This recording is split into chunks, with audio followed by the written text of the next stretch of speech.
करेंगे। Every epistle of Paul has two sections in it.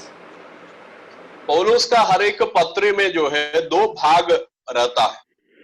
It's very interesting when we study every epistles. Paul has written 14 epistles. All these epistles has two parts, two sessions. और पौलुस ने जो है पूरी चौथा पत्री को लिखा और हर एक पत्री दो भाग में हमें बांट सकता है। First part is theology, or we call it as doctrine. पहला भाग जो है उसका सिद्धांत जो है कहा जाता है, या प्रभु हमारे या ईश्वरीय जो है सिद्धांत कहा जा सकता है। Teachings. First part is teaching, the doctrines or theology. Second is ethics, or we can call it as exhortation. Every epistle has these two parts. और दूसरा भाग जो है प्रोत्साहन देने का बात है। पहला भाग हमें सिखाने का बात है, तो दूसरा बात जो है हमें प्रोत्साहन देने वाला प्रायोगिक बात है। Just for example, for our immediate reference, if we go to book of Ephesians, first 3 chapters of Ephesians has teaching part or doctrines, and another 3 chapters are ethical session or the exhortation.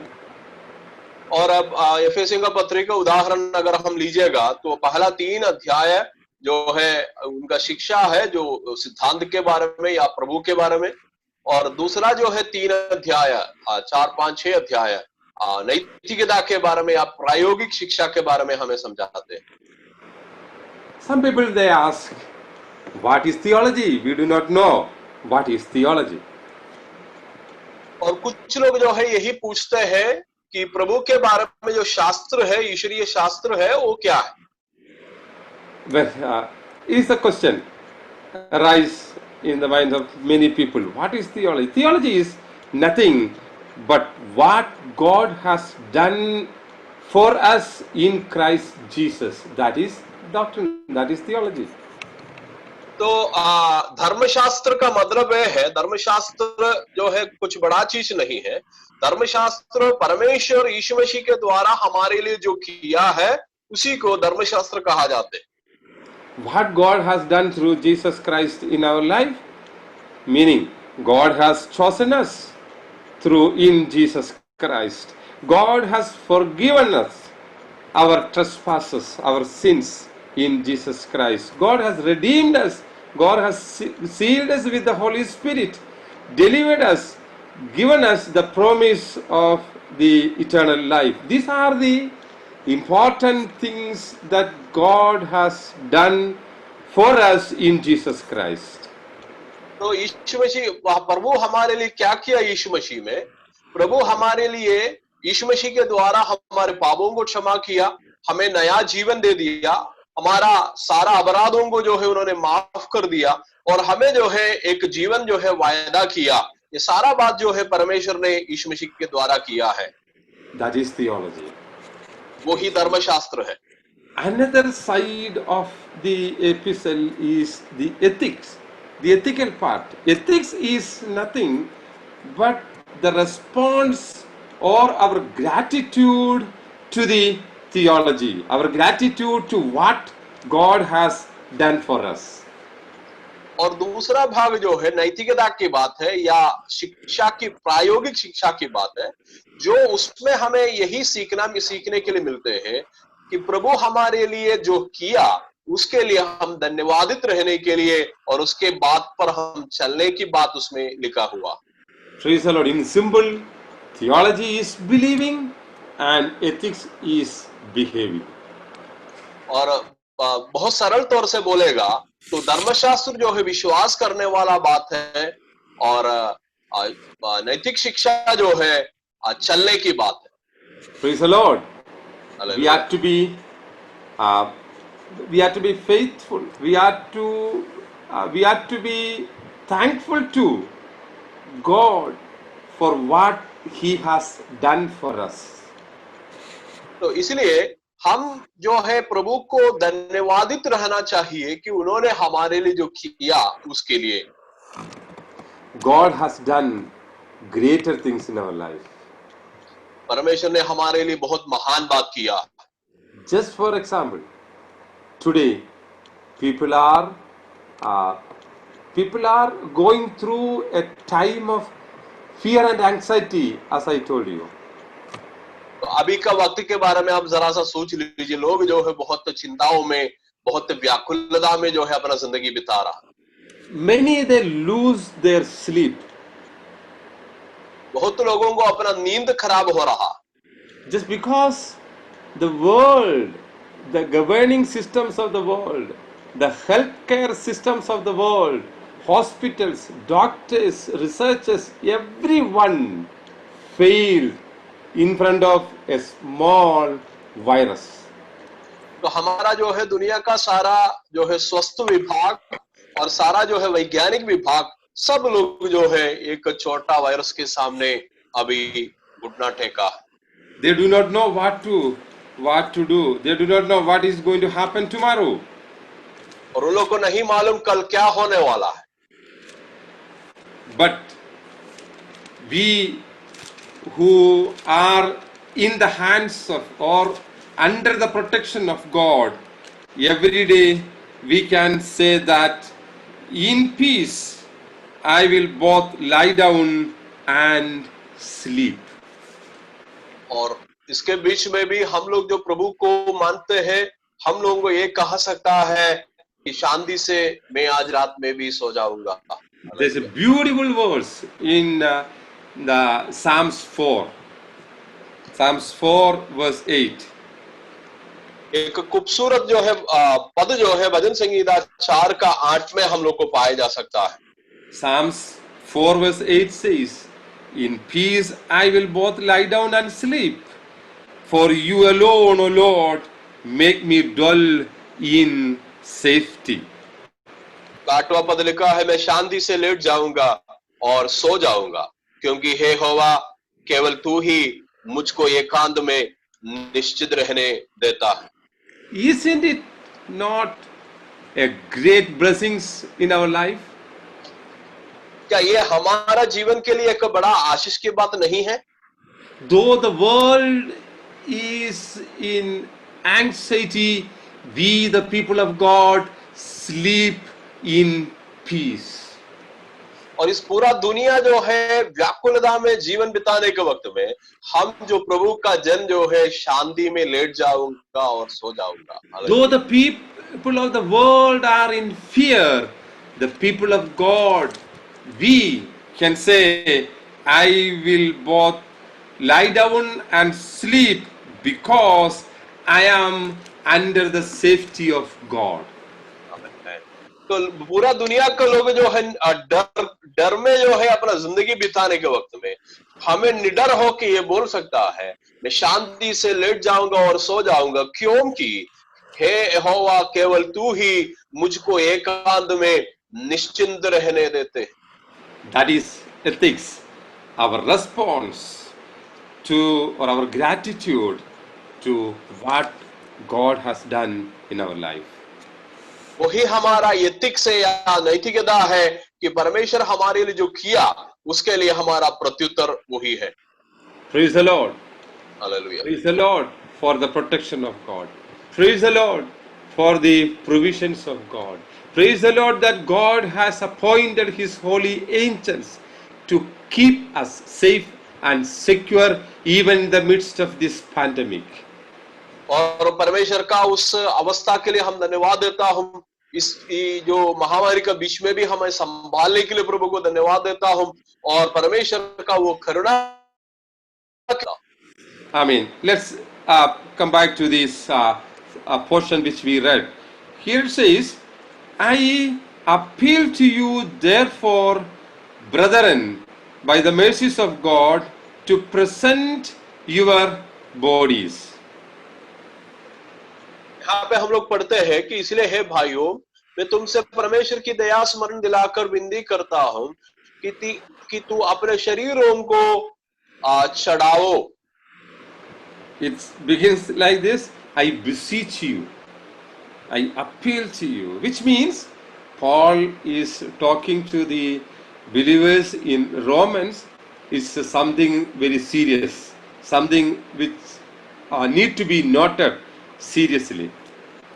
तो यहाँ पे पौलुस जो है उन लोग को अनुरोध कर रहा है या विनती करते हैं। उसका मतलब है कि बहुत ध्यानपूर्वक जो है स्मरण रखने के बाद तो पौलुस उस कलीसिया को समझा रहा है। Present your body. अपने शरीरों को चढ़ाना है। So many Old Testament worship, sacrificial or cultic imageries are used here. और पुराना नियम का जो है बलि चढ़ाने का जो चिन्ह को यहाँ पे इस्तेमाल किया हुआ। This verse is not meant for keep on presenting, keep on offering.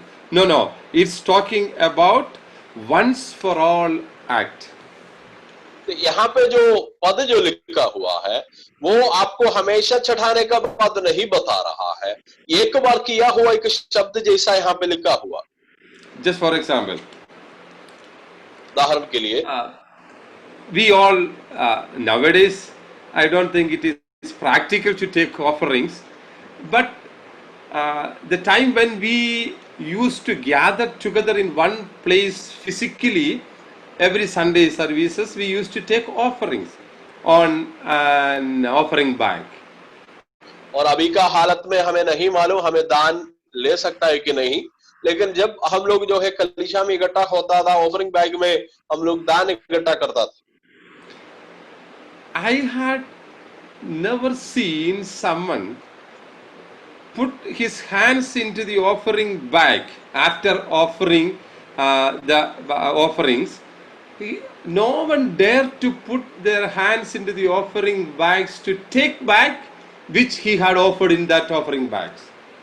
और मैंने अभी तक ऐसे लोगों को नहीं देखा कि जो लोग जो है ऑफरिंग बैग में जो ये दान का जो है थैला में जो दान दिया उसको वापस लेने के लिए अपना हाथ बढ़ाते हुए नहीं देखा।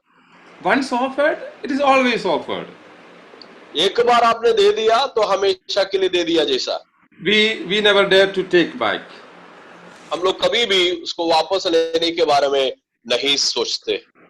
If so, how can we take our entire body, which we offered as a living sacrifice, back for our own purpose? तो अगर हम एक बार हमारा जीवन को प्रभु के लिए चढ़ाया है तो फिर वापस हम कैसे इसको ले सकता है हमारा व्यक्तिगत उद्देश्य के लिए? Praise the Lord. Listen, when we offer our life as a living sacrifice, this is for our entire life. We are on that altar. और मान के चलिए आपने एक बार अपना जीवन को चढ़ाया प्रभु के लिए तो समझना है हमेशा के लिए आप उस वेदी पर जो है रह रहा। That's what Paul says here. पौलुस वही बातों को यहाँ पे हमें समझा रहा। Offer your bodies, present your bodies as a living sacrifice. आप अपना जीवन को एक बलिदान के रूप में चढ़ाओ। Which means to place something at the disposal of another person. उसका मतलब है कि आप दूसरों को खुश करने के लिए आप कुछ कर रहा है। We have given ourselves at the disposal of our God.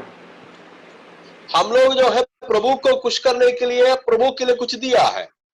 Now we live to please, not seeking our own pleasures. तब जो है अभी जो है हम प्रभु के लिए दे दिया लेकिन हम हमारा खुशी के लिए अपना जिंदगी को नहीं बिता रहा है। When once you offered, mind you, your complete responsibility is being taken care of our Savior, our Deliverer, that is Jesus Christ. आमीन। तो एक बार आपने जो है अपना जीवन को चढ़ाया है तो आपको समझना चाहिए आपका जिम्मेदारी पूरा जो है आपका उद्धारकर्ता और आपका प्रभु यीशु मसीह जो है ले लिया है। That is, therefore, here I want to remind you, my brothers and sisters who are listening me through this virtual platform, hallelujah, God is your responsibility. तो इसलिए मुझे सुनने वाला भाइयों बहनों में ये जो है आत्मिक जो है मंडप से जो है मुझे जो सुनते हैं, आप लोग को मैंने कहना चाहते हैं, आपका जीवन का जिम्मेदारी प्रभु ले चुके हैं। Hallelujah. He is faithful to take care of you. वो ईमानदार प्रभु है कि आपका ख्याल रखने के लिए। He is faithful to keep you safe and secure. वो ईमानदार प्रभु है आपको सुरक्षित और साफ रखने के लिए। It's not that he is faithful alone, he is able to keep us under his mighty wings, safe and secure. That's the reason we also live in the world where the pandemic is spreading like anything. But his children, as we are his children, are safe and secure, and we sleep every day in a peaceful atmosphere. वो हमारा जो है ख्याल रखेंगे नहीं बोला है, वो अपना पंखों तले हमें छिपाएंगे, तो वही एक कारण है कि हमें इस महामारी के बीच में भी आराम से सो सकता है, क्योंकि हमारा ख्याल रखने वाला प्रभु हमें जो है पूरी तौर से ख्याल रखेंगे। I always thank for that, because that is the miracle I believe in our life. तो मैं हमेशा इसके लिए प्रभु को धन्यवाद देता हूं, क्योंकि वही जो है एक चमत्कार जो हमारा जीवन में दिन प्रतिदिन जो होते जाते हैं। Paul goes on saying that present yourself as a living sacrifice, which means it's a dynamic thing. It's a dynamic thing. It's an ongoing process. तो पौलुस जो है यहाँ पे कह रहा है कि तुम लोग का जीवन को एक जीवित बलिदान के रूप में चढ़ाओ। वो जो काम जो है हमेशा चलने वाला एक बात है। Therefore, we have to keep in our mind that it's an ongoing process. It's a dynamic thing. Hallelujah! That I offered myself as a living sacrifice.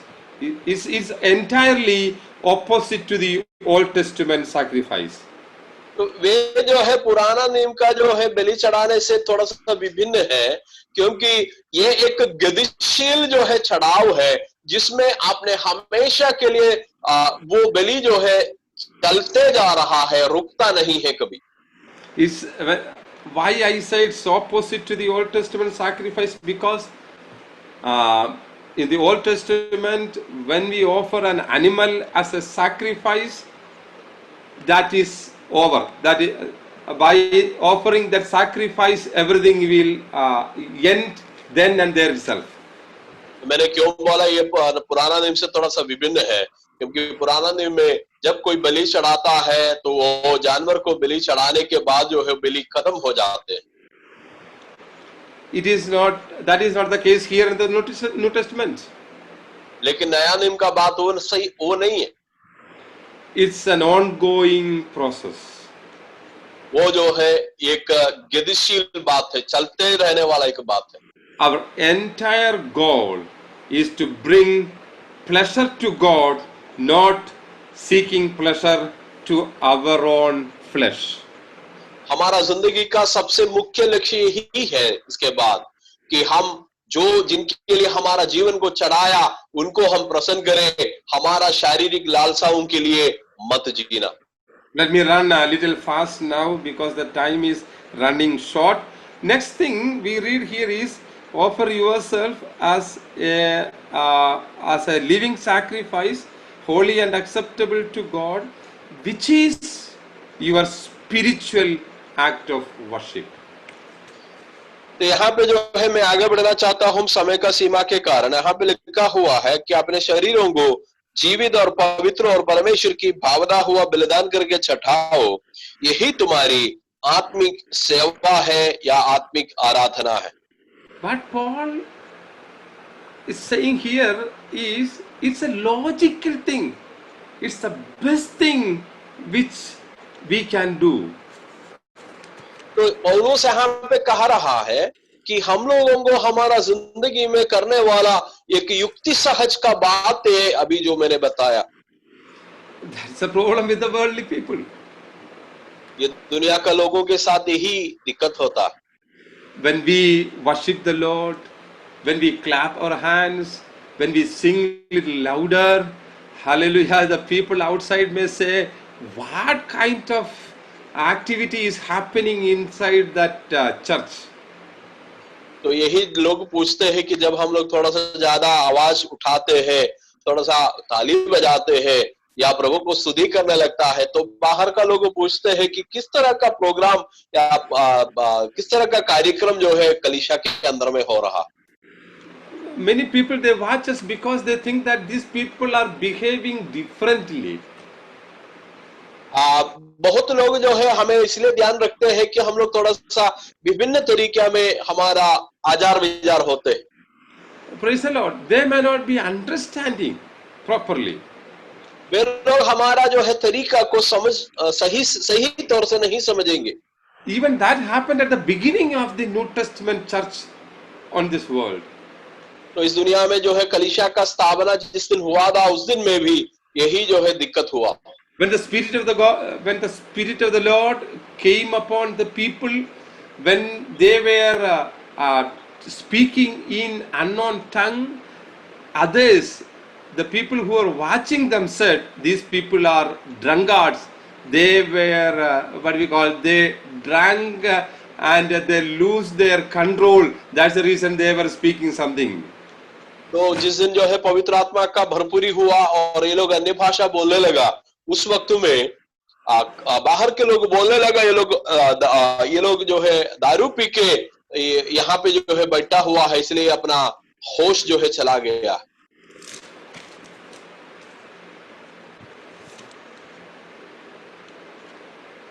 When we read Acts of the Apostles chapter 2, that's what we read there. और प्रेरितों का काम 2 अध्याय में हमको उसके बारे में पढ़ सकता है। The others were mocking and said, they are filled with new wine. प्रेरितों का काम 2 का 13 में लिखा है, परंतु दूसरों ने टट्ठा करके कहा, वे तो नई मदिरा के नशे में चूर है। They mocked. वे लोग जो है उसको टट्ठा करने लगा।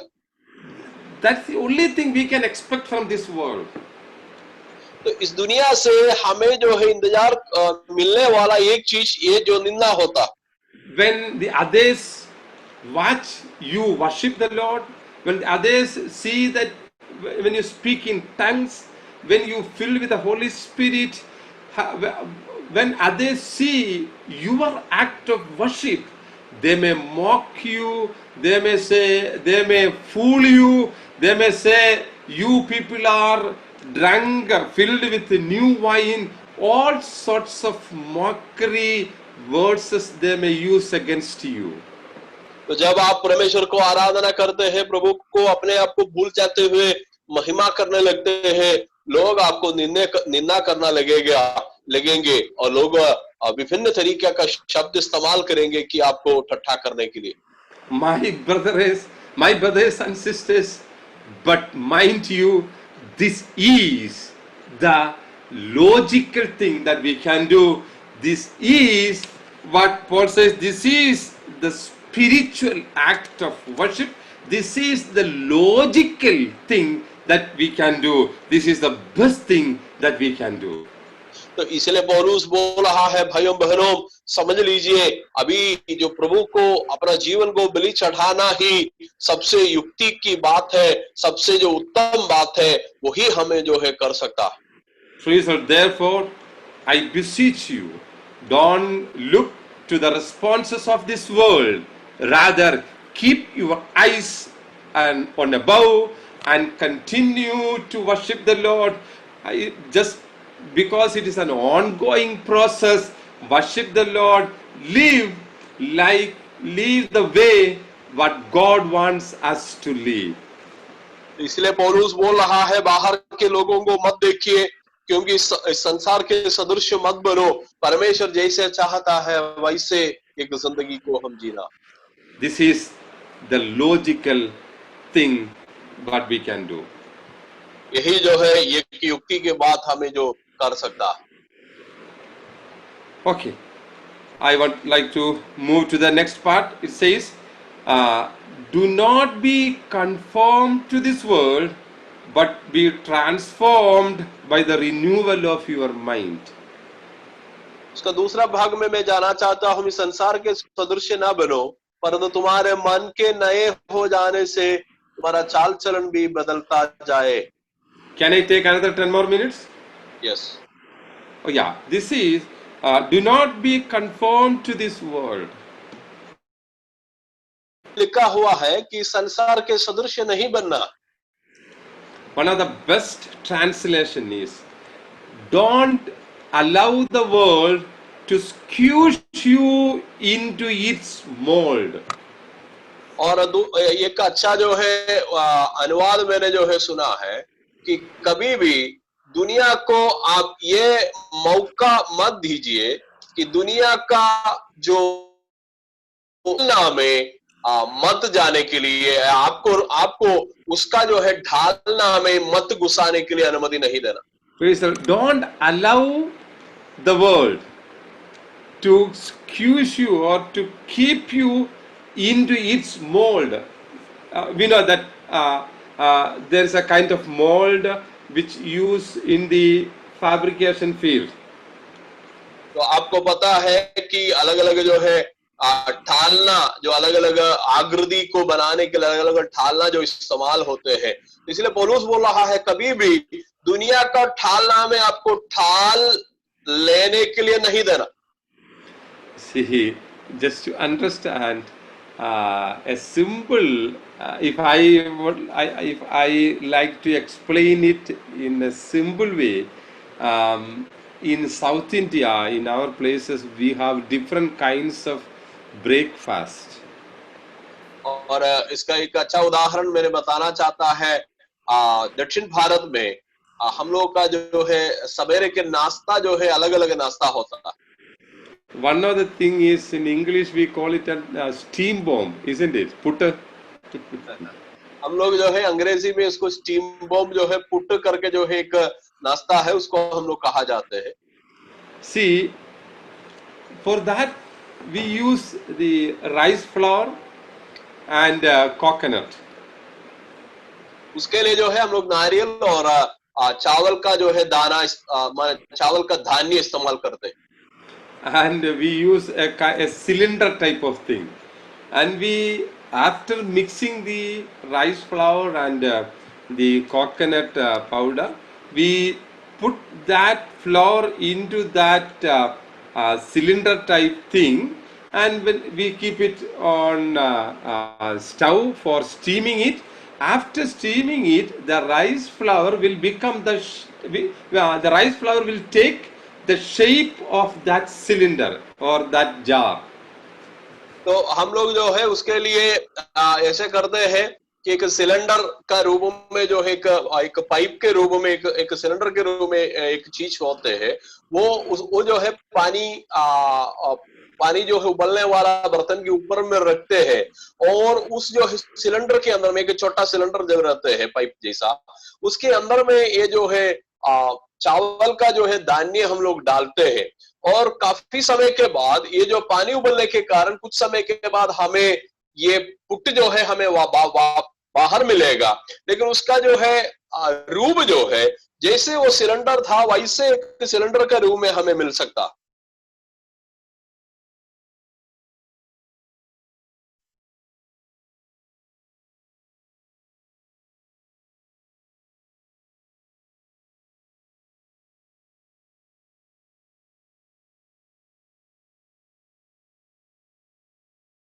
Hallelujah, hallelujah.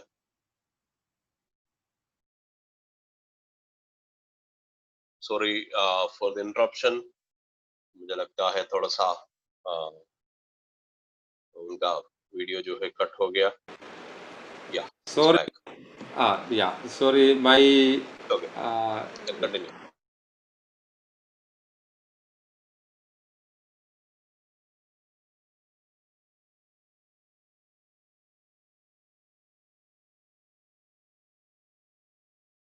बीच में थोड़ा सा परेशानी हो गया,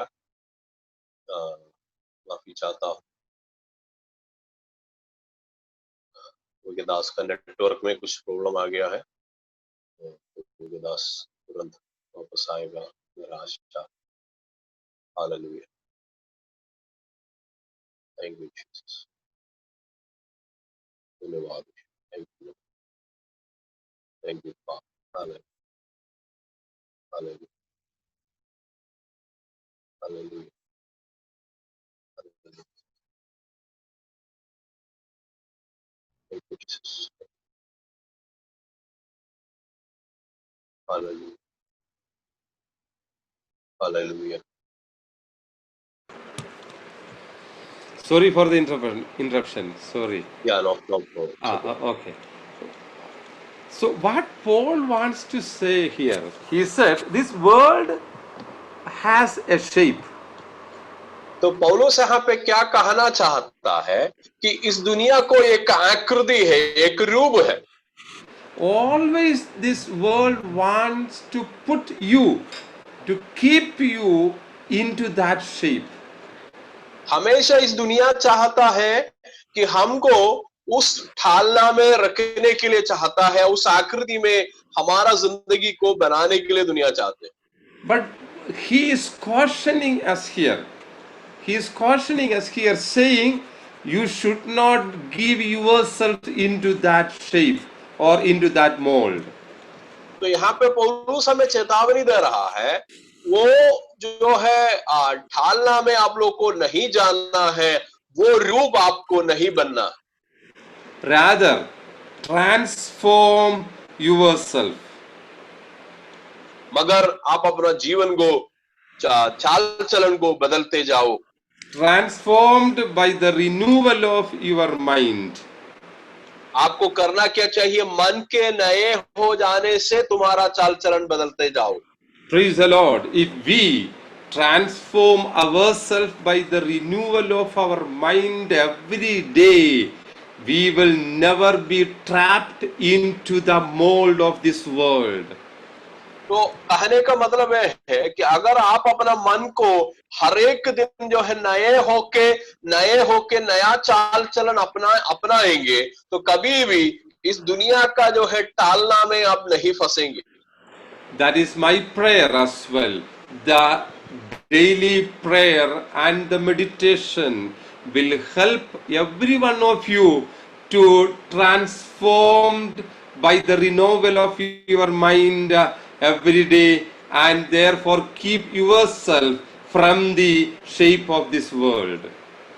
यही जो है मेरा रोज का प्रार्थना है कि हमेशा आपने जो है इस दुनिया का जो है सांझा में या दुनिया का जो है जो अवस्था में, शेप आकृति में मत जाते हुए परमेश्वर के लिए अलग होके आपने जीना।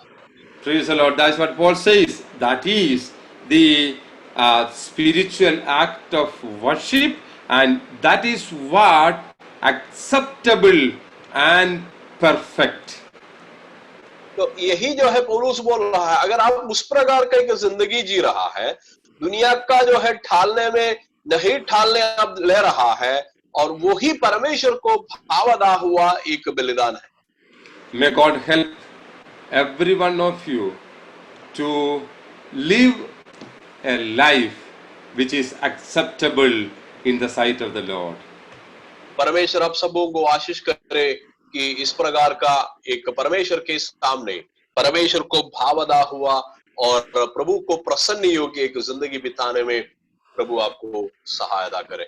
And feel proud of being called as a child of God. और हमेशा परमेश्वर का संतान होने के लिए आपको बुलाया है, इस विषय में आपको गर्व होना जरूरी है। World may say it is very foolish thing, but we as children of God know the fact that this is really the right thing. दुनिया हो सकता है आपको निंदा करेंगे, बोलेगा कि ये मूर्खता की बात है, लेकिन प्रभु का जन होने के नाते आपको समझेगा कि ये जो है सही बात है या यही जो है सही है। Yes, my dear ones, this is the only logical thing in our life. तो भाइयों बहनों समझना चाहिए, आपका जीवन में एक युक्ति की बात अगर आपको करना चाहता है, यही है आप अपना जीवन को प्रभु के लिए चढ़ाओ। Praise the Lord. May God bless you all through this sharing of this word. ये वचन के द्वारा परमेश्वर आप सबों को आशीष करे। Thank you all once again. May God keep you safe and secure under His mighty wings by appointing His holy angels around your family, around your life, and you may be safe. मैं प्रार्थना करता हूं प्रभु अपना जो है महान स्वर्गदूतों के द्वारा आपका जीवन को संभाले, आपका जीवन को सुरक्षित करे, इस वक्त में आपको संभालते रहे। Thank you once again.